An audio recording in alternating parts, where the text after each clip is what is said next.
ठंडी रात की हवा में सांस लेना भी मुश्किल हो रहा था। वो भागे जा रहा था, दिल जोरों से धड़क रहा था। पीछे मुड़कर देखने की हिम्मत नहीं हो रही। डर कच्चा और भीतर तक बैठा हुआ उसे आगे बढ़ा रहा था। उसका दिमाग उथल पुथल और खौफ से भरा हुआ बस एक ही विचार से चिपका हुआ था, भागना।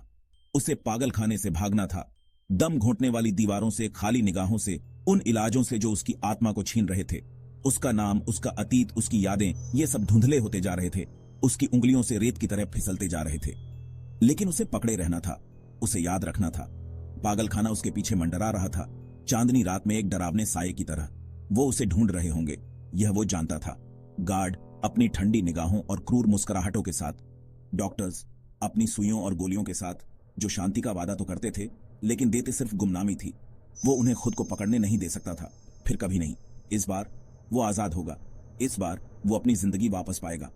उसकी सांस रुक गई, उसके बगल में तेज दर्द हुआ। उसने खुद को और तेज धकेला, अपनी मांसपेशियों में दर्द, अपने फेफड़ों में जलन को अनदेखा करते हुए। हर कदम एक जीत थी, उन बेड़ियों के खिलाफ एक बगावत जो उन्होंने उसे बांधने की कोशिश की थी। वह अपनी जान बचाने के लिए दौड़ रहा था, लेकिन उससे भी महत्वपूर्ण बात यह थी कि वह अपनी विवेक के लिए दौड़ रहा था, उन यादों के लिए जो उसके दिमाग में मरते हुए अंगारों की तरह टिमटिमा रही थीं। जंगल उसके सामने फैला हुआ था, अंधेरा और अनजान, लेकिन इसने पनाह दी, इसने आशा दी, और उस पल में आशा ही उसके पास बची थी। वह हर उस चीज से चिपके रहेगा जो उसके पास थी, भले ही इसका मतलब यह था कि वह तब तक दौड़ता रहे जब तक उसका शरीर साथ दे, भले ही इसका मतलब अंधेरे में उसका इंतजार कर रहे किसी भी खतरे का सामना करना पड़े। वो भागता रहेगा, वह याद रखेगा, वो आजाद होगा। कच्चे रास्ते पर उसके पैरों की लयबद्ध आवाज उसके दिल की धड़कन की तरह गूंज रही थी। उसकी सांस अब तेजी से चल रही थी, उसका शरीर इस कठोर गति का विरोध कर रहा था। वह लड़खड़ा गया और खुद को एक पेड़ की खुरदरी छाल पकड़कर संभाला। थकावट के बीच एक याद चमक उठी। धूप से सराबोर आंगन, हवा में चमेली की खुशबू। एक महिला हंसी से उसकी आंखें छोटी हो गई थीं, मिठाई की थाली बढ़ा रही थी। आशु, उसने पुकारा। उसकी आवाज गर्मजोशी और अपनेपन से भरी हुई थी। आओ कुछ खा लो। आशु, उसका नाम। वह उससे चिपक गया, भ्रम के समुद्र में एक जीवन रेखा की तरह। आशु, यह नाम चित्रों को सामने लाया, खंडित लेकिन अनमोल। टाइलों वाली छत वाला एक छोटा सा घर, एक टेढ़े मेढ़े आम के पेड़ से झूलता हुआ झूला, एक कुत्ता अपनी पूंछ हिलाते हुए खुशी से भौंक रहा था जब वह स्कूल से लौटा था। उसका परिवार, उसकी जिंदगी। इससे पहले कि अंधेरा रेंगता हुआ आता, उसने अपनी आंखें बंद कर लीं, लुप्त होती यादों को पकड़ने की कोशिश कर रहा था। क्या हुआ था, उसे याद क्यों नहीं आ रहा था? इस कोशिश ने उसके सिर में एक तेज दर्द दौड़ा दिया। वह पेड़ पर झुक गया, उसका शरीर कांप रहा था। ऐसा लग रहा था जैसे जंगल उसके चारों ओर दबाव बना रहा हो।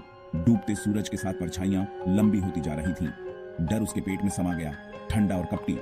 वह अकेला था, अपनी ही बिखरी यादों की भूल भुलैया में खो गया। लेकिन डर के बीच दृढ़ संकल्प की एक चिंगारी प्रज्वलित हुई। वह हार नहीं मान सकता था, उसे याद रखना था। उसका अतीत, उसका परिवार, उसकी जिंदगी, वे कहीं बाहर थे, उसके भूलने की धुंध के पार। उसे उनके पास वापस अपना रास्ता खोजना था। उसे अपनी यादों के लिए, अपने विवेक के लिए लड़ना था।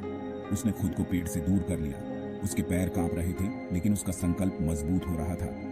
वह अपने ही दिमाग का कैदी नहीं बनेगा।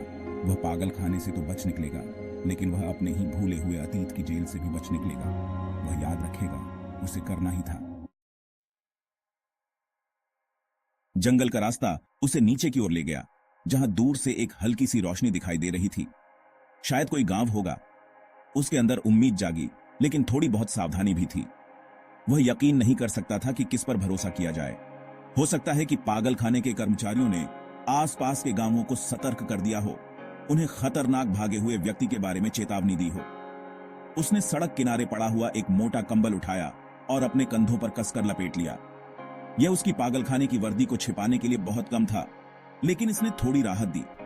जैसे जैसे वह करीब आता गया, उसे जीवन की आवाजें सुनाई देने लगी। मवेशियों का रंभाना, कुत्तों का भौंकना, आवाजों की गूंज, आम रोज की आवाजें, लेकिन उसके लिए वे उम्मीद की सिम्फनी थीं। उसने ऐसी आवाजें कितने समय से नहीं सुनी थीं।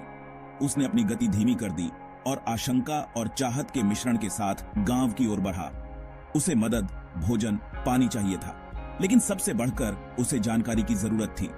उसे यह जानने की जरूरत थी कि वह पागलखाने से कितनी दूर है, किस दिशा में जाना है, कैसे गायब होना है। उसे गांव के बाहरी इलाके में एक छोटी सी धारा मिली, और वह लालची सांसों के साथ पानी पीने के लिए रुक गया। ठंडे पानी ने उसके सूखे गले को शांत कर दिया। उसने अपने चेहरे पर थोड़ा पानी छिड़का, उस गंदगी और डर को धोने की कोशिश कर रहा था जो उस पर दूसरी त्वचा की तरह चिपका हुआ था। वह जानता था कि वह देखने में बहुत अजीब लग रहा होगा। उसके बाल बिखरे हुए थे, उसके कपड़े फटे और गंदे थे, उसकी आंखें उस डर और भ्रम को दर्शा रही थीं जो उसके अंदर उठ रहा था। लेकिन इन सब से हटकर अवज्ञा की एक चिंगारी चमक उठी। वह जिंदा था, वो आजाद था और वह अपना रास्ता खोज लेगा। उसने देखा कि पास ही एक छोटा लड़का बकरियों के झुंड की देखभाल कर रहा है। 10 साल से ज्यादा उम्र का नहीं होगा। वह लड़का उसे उत्सुकता और आशंका से देख रहा था। एक गहरी सांस लेते हुए आंसू धीरे धीरे उसके पास पहुंचा। उसने शांति का इशारा करते हुए अपने हाथ ऊपर उठाए। क्षमा करें, उसने कहा। बेकार पड़े रहने से उसकी आवाज कर्कश हो गई थी। क्या तुम मेरी मदद कर सकते हो? लड़का एक कदम पीछे हट गया। उसका हाथ उसकी कमर में बंधे गुलेल के पास मंडरा रहा था। आशु का दिल डूब गया। वह जानता था कि वह भरोसेमंद जैसा बिल्कुल नहीं दिखता था। उसे अपने शब्दों का चयन सावधानी से करना था। उसे लड़के को यह विश्वास दिलाना था कि वह कोई खतरा नहीं है। उसे उसकी मदद की जरूरत थी। उसकी जान इस पर निर्भर हो सकती है।